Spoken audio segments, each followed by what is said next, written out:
To KTN News are reviewing. Wow, I have an interesting director. I was about to say thank you back. So you just reminded me about what I was about to say. But thank you for tuning in to KTN News. We're continuing this discussion about the review of President Ruto's visit to the Nyanza region. And Torostad, before we took that commercial break, recently when the president was in Homa Bay, if I'm not wrong, because that's the last tour he did in the Luo Nyanza region, he talked about saying, when he became the prime minister, I was there. That time he was in ODM, he was in opposition, and he witnessed, Raila Odinga becoming the prime minister after the 2008-2007 post-election violence, and then now he's talking about right now I'm also the president. Raila has also seen that. What message was he really trying to put to the people, Raila supporters in Homa Bay County? I think he equally said, when I was in ODM and Raila was vying, I voted for him. But now I'm president, but he has never cast his vote in my favor. So right now, I'm asking him, what does he see? That is clearly what the president is trying to communicate something. He's trying to tell this community that it's over here. This is what we have today. Can we try and work together? I think the fragility of the vote that the president came with into the presidency, specifically the central vote, is giving him sleepless nights, and he would want to work around the clock to establish another secure vote somewhere. And that is what he's doing anxiously across the country. So you're saying like he's sort of like trying to secure that vote should he vie in 2027 yes. with regions that have been termed as the opposition stronghold. Yes, indeed. So how is he going to break that ceiling, that ice that has been put there? When you look at the politics of William Ruto, it's underscored by one thing: consistency. And he will keep hammering those zones. And for him, the work is easier than it is even for Raila, because when William Ruto goes to Nyanza, he's not looking for 100%. He's just looking for a critical mass that can buy into his message. When he goes to Western, he's basically looking for a critical mass that will move with him. And for him, as you have seen him, he's very consistent. He doesn't sleep. He doesn't, he's not a guy who will come here today and then he disappears and reappears after 2 years. And so if you look at him compared with Raila, Raila will hardly go to Nyanza because he believes that is my stronghold. I don't really have to go there all the time. But when you look at what Ruto is doing, progressively, the theory of cultivation, progressively it will take a toll on the people. They will start saying, well, hata Nyanza si mbali sana na Eldoret, that's the kind of thing he's trying to cultivate. He also actually, I don't know if we had a communicator, he definitely was telling the Luo Nyanza that I am in UDA. I mean, it's because I was pushed here. And when we were in Jubilee, again, they pushed me here. So he was trying to tell them that we are one, which is a critically, very important message. When you really go to tell people we are one, we are Nilotes, Felix Kosgei now also, adding, fuel by saying we are Nilotes, our languages are almost the same. All these are very good messaging, strategies. But then will that now make the Luo Nyanza actually vote for him? What he was also saying is, I voted for him. It is just his time now also to support me. Then he said, situko kwa serikali, so we are in government. Like he's saying, actually the Luo are also in government, quote unquote. And then now we see other media saying that there is a possibility that there could even be handshake. Handshake 2.0, I don't know. So these messages are really good for the nation.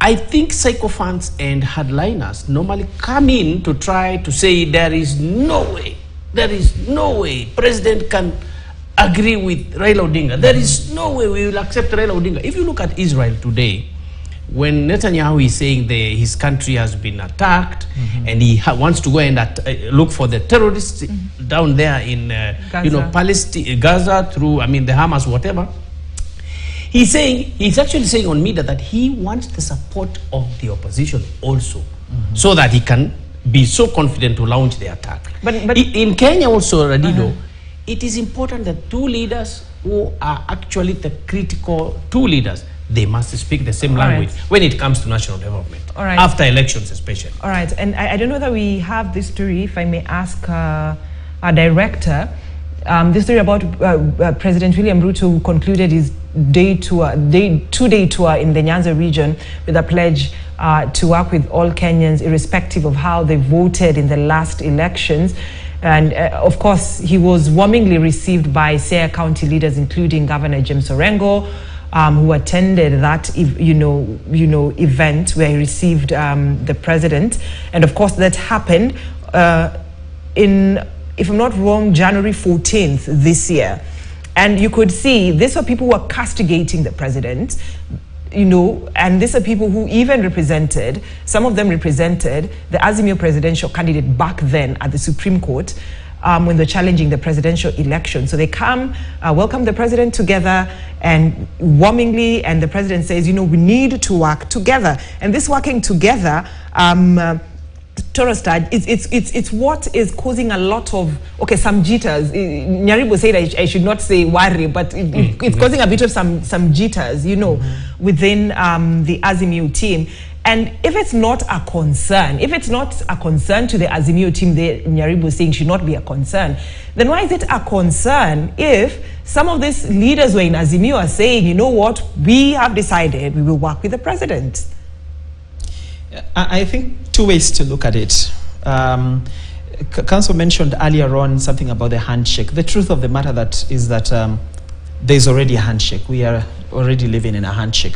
We shouldn't wait for its official launch. What do you mean you're already in a handshake? I mean, demos were called off without an explanation. Do you understand how they fizzled out? They said that they were giving dialogue a chance.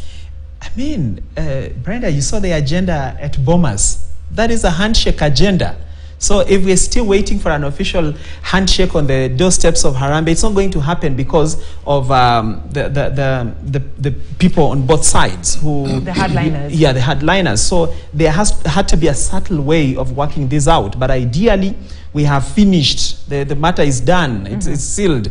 Whatever comes out of Bomas, whether it pleases Azimio or it doesn't, we already passed there. So much water has already passed under the bridge.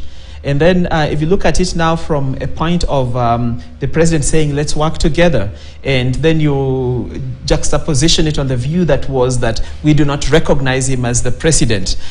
So you clearly see that we have crossed the Rubicon River, and now we are at a point where we are asking, can we work together? So if we are calling for that, can we ask together? Can we work together? What does it mean? We've already forgotten the episodes of the election of 2022. And now that is where the president is capitalizing to try and infiltrate and change minds of people. In politics, there's always labeling. The moment your competitor labels you, the moment your competitor defines you before you define yourself, you're done. So Ruto succeeded in defining Raila as a bitter loser. And that tag has taken shape, and everybody is looking at when he the president is very good with giving you episodical journeys. Tells you in 2007 this is what happened na akakata, 2013 tukamshinda akakata. So it shows it takes even a Raila supporter to a point where he says, by the way, this guy could be saying the truth. And now that finishes you completely. But then from what you're explaining is what we've been seeing even as members of the Fourth Estate. But that is not a replica, Nyaribo, on the ballot. Yeah, and I wanted to, I like the... Especially within the Nyanza region. I like your use of words, but I want to... I just want to say this, Radido.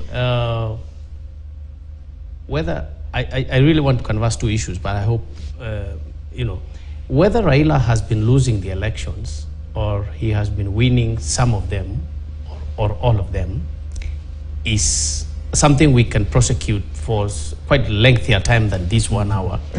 Looking at people who are in the IEBC, not only the last 2022, but even in 20 2013. No. Before that, we had the elections of 2007. You had 2007? Yeah. So somebody in today's media I saw, she's saying that actually Raila Odinga beat Kibaki hands down. We cannot go to that now, but the point I'm saying is whenever you would label Raila Odinga as a loser, I mean, you must be standing on a certain podium, which is totally different from the one ordinary Kenyans are standing. And if the president goes ahead and says what do you mean you must be standing? You must be president. You must either be president or you must be one of those big competitors. Why? Because, and then we know that if you are playing against Man City and you are Man U, I mean, you will always take a stand. No offense to the Man U supporters. No, you will always be in this or that position. So William Ruto can say that Raila is a loser. Definitely, for us who analyze and who understand what he's saying, he's trying to get an upper advantage, but it is not true that Raila is always a loser. Of course, he has not gone to State House, and in that sense, you can call him a loser for convenience sake, but we know that he fights. Now, the other point I wanted to prosecute is why is it different now if even other people already joined Ruto, and now why are we even condemning them now when we are all coming together? I want you to look at the pain after elections and the timing of what people do. Immediately after elections, the people from Northeastern, I think, were in UDM. They rushed, they were already in the government. I mean, there are people who calculate, who I can say they are selfish or they don't have a stand. You cannot liken those people with the Kalonzos and Railas who stand firm until a national dialogue is put in place, until they agree on points. So those are strong points. They are not weak. You cannot say then that Raila maybe was already tagged as a weak candidate and he had lost it. No, never. What really the messaging that comes out for any good, politician or those who understand this politics is that there are people who can stand very firm until things come their way.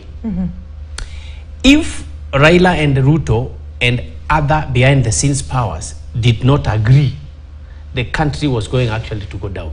So Raila was not going to relent, neither was Ruto to relent. So we were really going the wrong direction. You are agreeing with what Trostad was saying, that there has been a handshake behind the scenes. It's not that, it's not because we were, what you're saying is it's not public. It's not public, like what we saw between the former president, I'm just cautious about Kenyatta at the doorsteps of America. I'm just cautious about his, he has a Spanish name. I have to be sure what he's saying. but I agree with him entirely that actually there is handshake, quite honestly. So if there's that handshake that you can see Raila is not even telling his lieutenants in Nyanza to be bad to Ruto. So you see, Brenda, that's the point I was trying to bring, because this guy has tried to label you. You are this person that loses, and then you'll be agitated, then your people die, then we solve it, and then we go. So right now, as we're speaking, there are so many people that are seriously aggrieved by how Raila behaves after the election. I am one of them. Like, if indeed the election has been stolen, and you believe so, then why can't we sort this thing once and for all? So if you have a pattern that is so obvious, like we'll finish, then there will be Supreme Court, then there will be, we cannot recognize him as a president, and then there will be maandamano, and then it will go down. So if that process is repetitive like that, and your competitor takes advantage of it and starts asking the people, do you really have to die for this guy to meet me at Bomas? Do you really have to die for someone to be given a position? Do you really have to die for an office of the official opposition leader to be created? You see? And then you see those things are also denting on the pedigree of Raila as a father of this constitution that we have. And I wanted to ask you, still on where you've left it at, and what Nyaribo was saying, okay, so he's taken these other people, not too much. We wouldn't see any effect, if probably it was the likes of Orengo or Professor Nyong'o having left, Odinga's camp and moved to Kenya Kwanza. So the ones who've left, nothing much, no change on the litmus paper. But if that is the case, breaking the mindset, changing the mindset of this ordinary mwananchi at the stronghold, the Luo Nyanza stronghold, telling them, come 2027 or before 2027, you need to support me. Will the president be able to do that? He's already doing that. In all these things he's doing, he's already communicating that. But again, what I told you, you know, is we look at the balkanization of our politics in as far as regions are concerned, we always look at their 100% vote. People like people who are in competitive business do not look at that. They look for the new vote, because already as President Ruto will be entering the contest of 2027, he'll have his core vote. The core vote is consisting of the Kalenjin vote and the Gikuyu vote, which we hope will still be intact. Then he only, yes. Then he will probably be looking for an additional vote, which doesn't have to be 100%. You know, even a paltry 25%. So for if I'm getting you right, are you saying that these two regions are enough for the president to win the elections?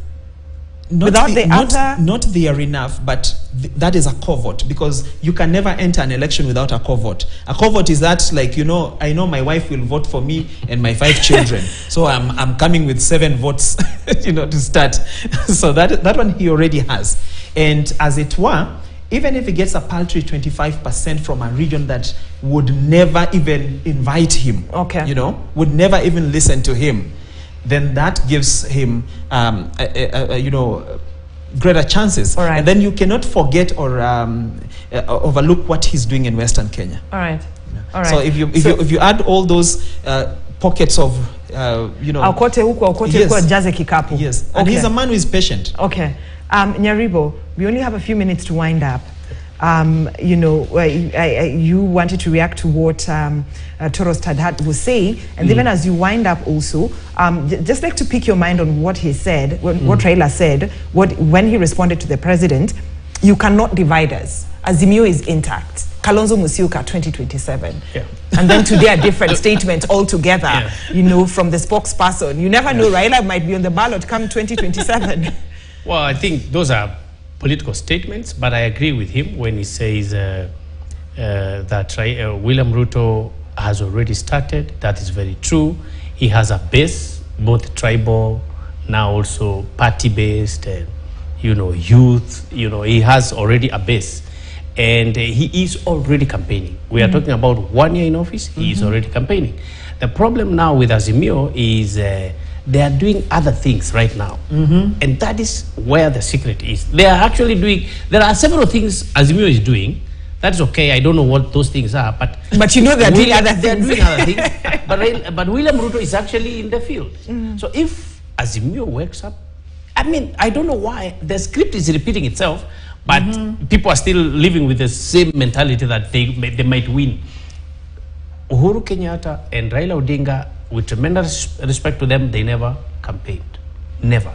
In fact, some of us raised these issues in our handles and said, can Raila be left alone to go campaign? He was not left to be himself. So today they are saying Kalonzo Musyoka as I think as a word going out. But but what is Kalonzo doing? He's in the dialogue room. He's probably doing other things. And they are leaving now William Ruto to quiet. Now when he wins with 50,000 votes, then I mean, same cycle. So I think Azimio should do something actually too, so that at least to give their supporters some hope. Yes. All right, they're doing other things that Nyaribo doesn't know what they're doing. Maybe one day they'll reveal to you what they're doing. Thank you so much, Ishmael Nyaribo, political analyst, and Alenga Torostad. Thank you for joining us. We're not able to have Salim Odej via Zoom. My name is Brenda Zedar-Adido. I live now at the studio for Trix Ingado, who's up next with not Weekend Prime, but KTN Prime.